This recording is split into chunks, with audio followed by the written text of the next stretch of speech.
ഇപ്പൊ ഈ കഴിഞ്ഞ ദിവസങ്ങളിൽ നടന്ന ഒരു അസത്യം, അധർമ്മം. മന്ത്രി എന്റെ വീട്ടിലേക്ക് വരുന്നു, സിവിൽ സപ്ലൈസ് മന്ത്രിയാണ്. ഞാൻ സിവിൽ സപ്ലൈസ് മന്ത്രിയല്ല, പക്ഷെ ഞാൻ പെട്രോളിയം മന്ത്രിയാണ്. അദ്ദേഹം വരുന്നു, ഞാൻ കേൾക്കുന്നു. പുറത്ത് പത്രക്കാരെ കൊണ്ടുവന്ന് നിർത്തിയിട്ടാ വന്നതെന്ന് എനിക്കറിയില്ല. ഞങ്ങൾ ചായ കുടിച്ചു, സ്നാക്സ് കഴിച്ചു, സംസാരിച്ചു. കാര്യങ്ങൾ ഞാൻ അദ്ദേഹത്തെ പറഞ്ഞ് മനസ്സിലാക്കി. പുറത്തിറങ്ങി അദ്ദേഹം എന്ത് വർത്തമാനമാണ് പറഞ്ഞതെന്നുള്ളത് നിങ്ങളെല്ലാം പത്രങ്ങളിൽ കൂടെയും ടി വിയിലൂടെയും കണ്ടു കാണും. മുഴുവൻ നുണയായിരുന്നു. ഞാൻ ഇന്ന് ഇവിടെ എത്താൻ പറ്റാഞ്ഞിട്ടും നെടുമങ്ങാട് മണ്ഡലത്തിൽ ഇത് ഉറച്ച വിജയമായിരിക്കണമെന്ന് എൻ്റെ നിർബന്ധമാണ്.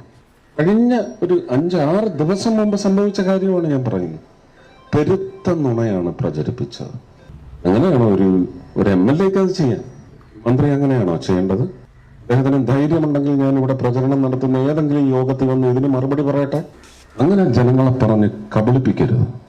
അങ്ങനെയുള്ളവരെ നമ്മൾ വിളിക്കുന്നത് ചീറ്റ്സ് എന്നല്ല, ട്രൈറ്റേഴ്സ് എന്നായിരിക്കണം. അത് തന്നെയാണ് അതിനുള്ള മറുപടി. ഇതിനു മുമ്പ് മണ്ണെണ്ണ വിഷയത്തിലും ചെയ്തിട്ടുണ്ട്.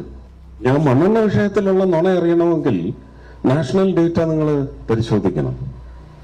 കേരളത്തിന് അവകാശപ്പെട്ടതിന്റെ ഏകദേശം ഇരട്ടിയോളമാണ് നൽകിയത്.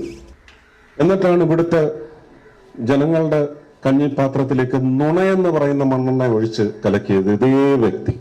അത് രാഷ്ട്രീയ ധർമ്മമായിരിക്കും, പക്ഷെ ഭരണത്തിൽ, അഡ്മിനിസ്ട്രേഷനിൽ അത് ധർമ്മമാവില്ല ഒരിക്കലും.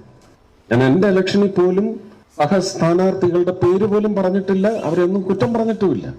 പക്ഷെ ഞാൻ ഇതിവിടെ പറഞ്ഞ് ഈ മണ്ഡലത്തെ മുഴുവൻ അറിയിക്കുകയാണ്.